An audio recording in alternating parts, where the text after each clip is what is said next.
첫 번째, 학생부 교과 전형의 다양화가 좀 나타납니다.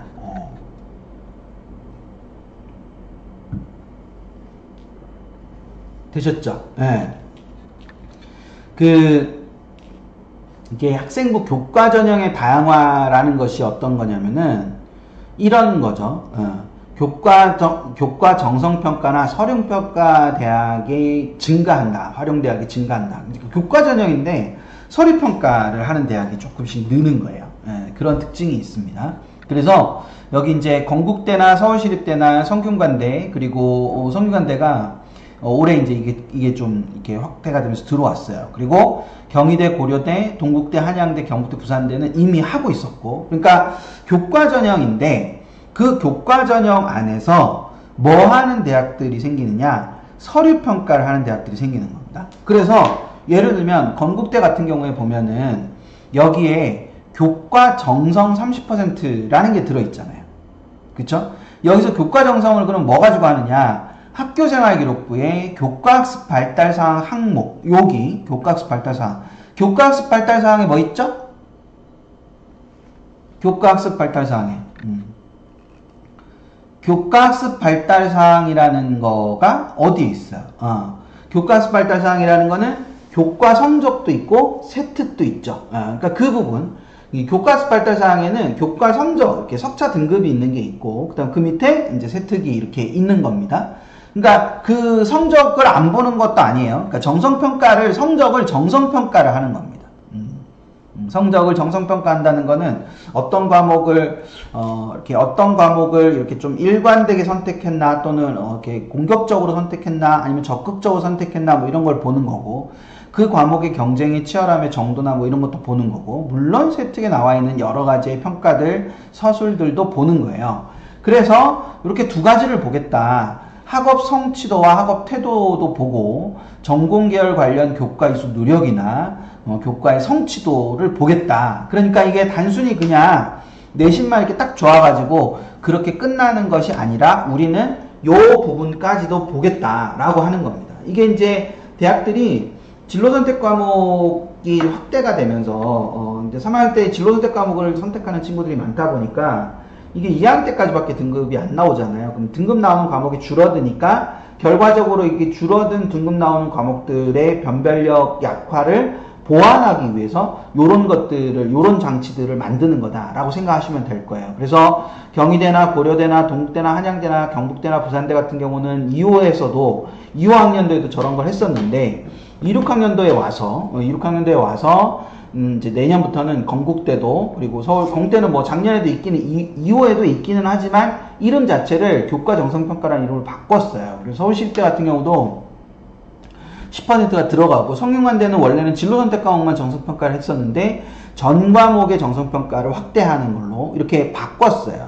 그래서 그 부분을 가지고 생각을 해두시면 됩니다. 그래서 뭐 선생님들 중에서는 뭐 학종의 교과화나 교과의 학종화다 이런 말씀을 쓰시는 선생님들이 굉장히 많으시거든요. 실제로 고등학교 선생님들 중에 이제 그런 말씀을 하시는 분들도 많이 계시는데, 어디까지나 이제 보조적 장치로서 활용하는 거기 때문에 그런 특징이 있다는 것도 생각을 하나 해두시면 될 것 같고요. 두 번째는 수능 응시 지정 영역 폐지 대학이 증가를 했습니다. 자, 이게 무슨 말이냐면은 그 수능 응시 지정 영역이 폐지가 됐다는 거는 자연 계열에 있어서 미적 기하 과학탐구 지정 폐지 대학이 증가한다는 그런 의미입니다. 그러니까 저 위에 있는 수능 응시 지정 영역 폐지 대학이라는 의미는 자연 계열의 미적 기하 과탐을 지정했던 대학들이 폐지하는 것이 늘어난다, 이렇게 생각을 해 두실 수 있습니다.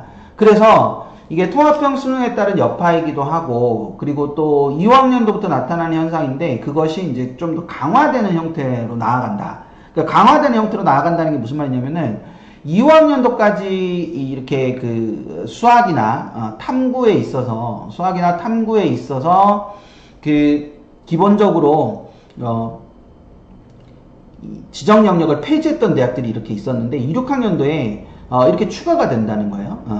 그러니까 고려대 서울 같은 경우를 보시면, 여기 보시면 고려대 서울 있잖아요. 그러니까 25학년도에 고려대는 이미 수학에서 뭐를 이제 뺐냐면, 그러니까 뭐 자연 계열이 무조건 미적과 기하를 해야 된다라는 거를 폐지를 했단 말이에요. 근데 수학만 폐지를 하고 탐구를 폐지를 안 했었단 말이에요. 근데 2026학년도에 와서 탐구도 폐지를 한다는 그런 의미로 받아들이시면 됩니다. 되셨죠? 마찬가지로 인천대 같은 경우도 2025학년도에 이미 수학을 풀었는데 여기서 탐구는 안 풀었었단 말이에요. 근데 26학년도에 와서 탐구를 풀었다. 반면에 이제 숙명여대 같은 경우는 2025학년도까지는 자연계열의 미적기하 과탐을 지정을 해놨다가 2026학년도에는 미적기하 과탐을 완전히 다 풀어버렸다. 이렇게 나와 있는 거다. 이런 특징이 있는 거다라는 걸 생각을 해볼 필요가 있습니다. 그래서 생각보다 많으실 거예요. 그러니까 생각보다 많고 특히 탐구 부분에서 이런 그 폐지, 탐구 부분에서 이런 지정, 과탐 지정을 폐지하는 이런 경향이 결과적으로 무엇으로 이어지게 됐냐면 굉장히 많은 친구들이 과탐 대신 뭘 선택하게 되는 구조로 갔단 말이죠. 사탐을 선택하는 구조로, 즉 사탐론이라고 불리는 그 사탐을 선택하는 구조로 바뀌게 되었다라고 생각을 해볼 수 있는 겁니다. 자, 여기까지 무슨 말인지 되셨을까요? 여기까지. 이렇게 해서 이렇게 됐는데 이게 수의적 측면으로 보면 최저학력 기준의 변화가 나타나면서 최저 충족 인원의 변화가 생기면서 입결의 변화가 생길 가능성이 존재하는 겁니다. 그래서 고대를 보면은 고대는 2025학년도까지는 여기 경영대랑 인문은 탐1이라고 돼 있고 자연은 과1이라고 돼 있잖아요. 그쵸? 예. 그런데 이게 2016학년도에 탐1으로 이렇게 옮겨간 거예요. 보이시나요? 이렇게 최저가 달라진다는 거예요. 그러면 뭐 2025학년도까지는 과탐을 끼고 최저를 맞춰야만 되는데 2026학년도부터는 사탐을 통해서 최저를 맞춰도 되는 상황이 되는 거죠. 자연계로 간다고 해도. 뭔지 이해되실까요? 여기까지가 무슨 말인지 되시죠? 그래서 그런 부분의 변화들이 나타나는 것이다 라고 생각을 해주시면 됩니다. 그렇게 하면 되는데 문제는 자 그렇게 해서 많은 친구들이 저렇게 보다 보니까 그리고 탐구를 한 과목밖에 안 보니까 한 과목은 사탐하고 한 과목은 과탐하고 이렇게 간단 말이죠. 사탐 과탐을 이렇게 하나씩 이렇게 한단 말이죠. 근데 이렇게 하는데 문제는 이게 수시적 측면에서는 크게 문제가 없어요. 수시적 측면에서는 수시적 측면에서는 그냥 이렇게 최저의 이런 변화들만 나타나는 거고 그래서 최저를 충족시킬 수 있는 인원이 증가하는 이런 효과를 가져오는 걸로 끝나요. 그런데 문제는 정시적 측면에서 봤을 때는 수학이나 탐구 영역에 가산점을 부여한다는 문제가 남아요. 다시요. 뭐라고요? 수학이나 탐구 영역에 가산점을 부여하는 형태로 변화한다.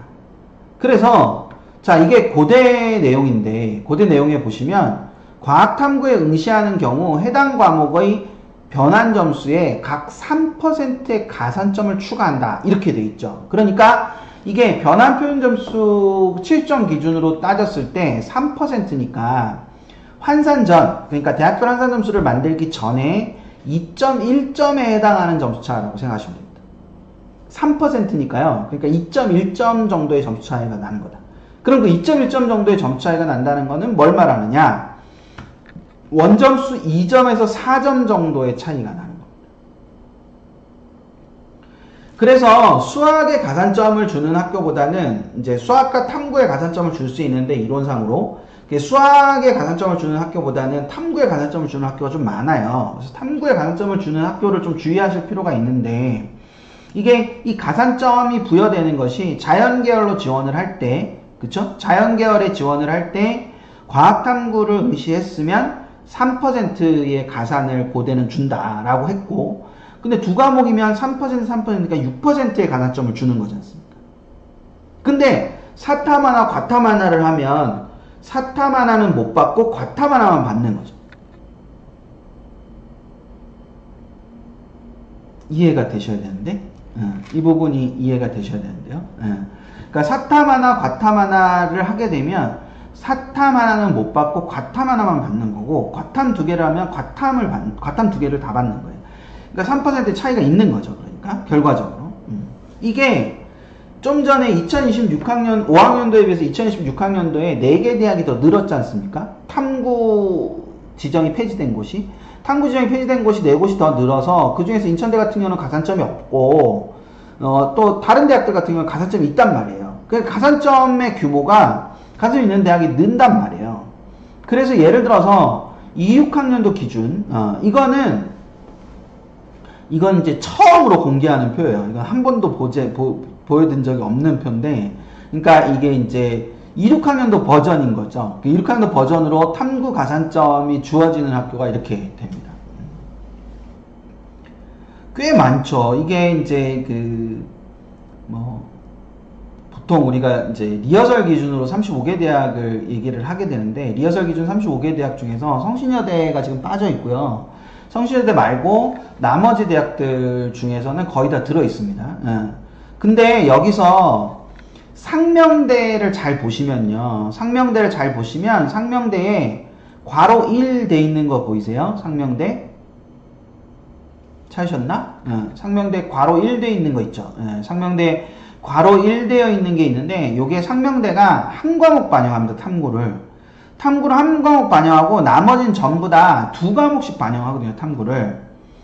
그러니까 탐구를 다 2과목씩 반영하기 때문에 자연계를 가고자 하는 친구들이 사탐 하나 과탐 하나를 하면 광운대라든지 국민대라든지 단국대, 뭐 세종대, 숭실대, 그리고 뭐 아주 인하는 말할 것도 없고, 한양대, 에리카 이런 학교들을 갈 때 그만큼 어떤 불이익이 따르는 거예요.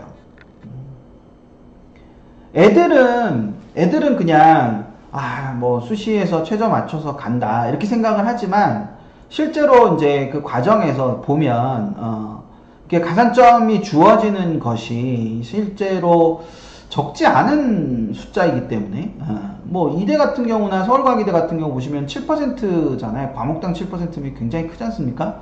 상명대 같은 경우는 한 과목 반영하는 거니까 이게 5%가 뭐랑 똑같냐면 숭실대랑 똑같죠. 숭실대는 2과목 반영하는데 한 과목이 2.5%니까 2과목이니까 5%니까 이게 똑같은 거예요. 근데 나머지 그 대학들 거의 대부분 다 5%, 6% 정도 되거든요. 3%, 3% 이렇게 해서 6% 정도 됩니다.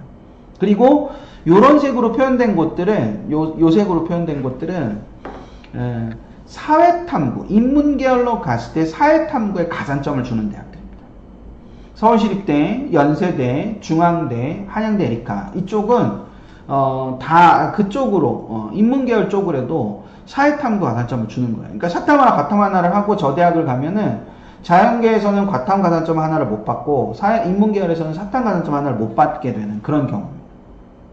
물론 이제 중앙대의 경영경제라든지 뭐 이런 부분들까지는 반영이 안 되지만, 대체로 이제 저런 형태. 그리고 한양대 같은 경우도 이제 나중에 수능 점수가 발표되고 나면은 사탐에 가산점을 줄 수도 있습니다. 한양대 본교 같은 서울 같은 경우도 이제 그런 차이가 있는 거예요. 그러니까 이 부분에 대한 생각을 하지 않고 그냥 사탐론으로 가는 친구들이 꽤 많거든요. 이렇게 보면.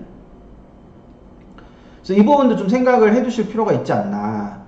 그래서 이게 2025학년도도 이렇게 있거든요. 지금 이제 2025학년도 대비로 보면 경희대랑 서울과기대, 경희대랑 서울과기대의 인문 가산점, 사탐 가산점이 폐지가 됐어요. 그래서 26학년도에는 경희대랑 서울과기대는 그게 없어요. 그래서 그게 없고, 인문 계열의 사회 가산점이 없고, 그리고 나머지 이제 대학들 보면 숙명여대, 제가 표시를 안 했는데 표시를 놓쳤네요. 숙명여대의 인문계열, 숙명여대가 폐지가 아까 됐잖아요. 그래서 폐지가 되면서 26학년도부터 사회 가산점이 생겼습니다. 동국대 같은 경우는 이제 컴퓨터와 AI의 인문 부분에 있어서 사회 가산점을 줍니다. 그냥 인문계열은 안 주고 컴퓨터와 AI의 인문 모집단위에서만 저거를 하기 때문에, 그런 부분의 특징들을 좀 생각을 해두시는 것도 굉장히 중요한 역할을 할 거다라는 점을 염두에 두시면 돼요. 이게 어느 정도냐면은, 예전에 한번 보여드린 적이 있는데, 이제 동국대 기준으로 한번 생각을 해보면, 요 정도 점수, 2024학년도 수능입니다. 그러니까 작년 수능이 요 정도가 됐으면은, 이제 동대 가산 전으로는 682.86이 나오는데요. 이렇게 동대에 이제 아까 여기 보셨으면 3% 가산이 있죠. 동대가 자연의 과탐에 3% 가산점이 여기 있지 않습니까? 3% 가산점이 있어서 이 3% 가산점을 부여하면은 4.78점이 더 이득을 봐요. 그래서 687.64가 되는 거예요. 그래서 어떤 친구가 사탐 하나, 과탐 하나를 했다. 그럼 이제 요 687.64, 그러니까 682.86을 받고 가산받아서 687.64를 받으려면은 생원을 2024학년도 기준으로는 43, 44, 그러니까 생원 43, 지원 44를 받아야 되거든요. 요 구조가 되는 거예요. 요 구조가 되는 건데, 문제는 만약 요게 이제 지금 동대가 변표학교이기 때문에 백분위가 중요한데요. 요 사회탐구가 요 한 과목이 사탐인 경우에는 백분위를 91을 받으면, 백분위 91을 받으면은 687.56이 돼서 얘랑 좀 비슷해져요. 자, 요게 이해가 되셔야 됩니다. 그러니까, 과탐 두 개를 했을 때 가산점이 687.64가 돼서 어떤 아이가 있어요. 687.64가 되는 어떤 아이가 있는데, 그 옆에 친구가 지구과학 1을 하나 하고 사회탐구를 한 과목을 했어요. 사회탐구 한 과목을 해서 이 100분위를 87을 받으면 안 되고 91을 받아야 687.56이 돼서 얘랑 경쟁이 된다는 거예요. 여기까지가 무슨 말인지 되세요? 여기까지가 무슨 말인지 되셔야 되는데,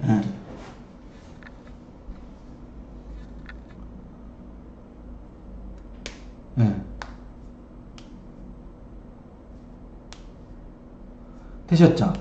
근데 이 91점을 받으려면은 2024 수능 기준으로 100분이 91을 받으려면 사탐을 어느 정도 해야 되느냐? 생유는 하나를 틀려야 되고요.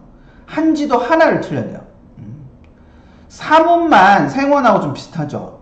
같죠. 사문만 생윤하고 같고, 사문만 생명하고 같고, 나머지 과목들은 이게 훨씬 잘 봐야, 과탐보다 2개 정도를 더 맞춰야, 그쵸? 예, 2개 정도, 2개 정도를 더 맞춰야, 된다.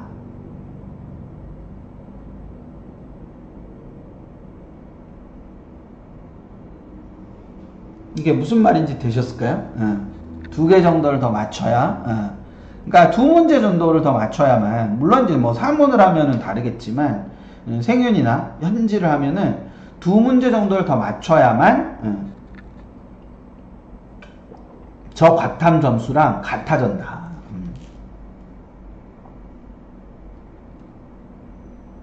물론 저거는 이제 뭐 시험의 난이도라든지 아이들의 성적 분포라든지 뭐 이런 거에 따라서 다르겠죠. 그러니까 다를 수 있겠지만, 그래서 2024학년도라는 단서가 있는 거예요. 전제를 들면 저런 부분에 차이가 있다라는 거, 이제 그걸 같이 생각을 해두시면 될 겁니다.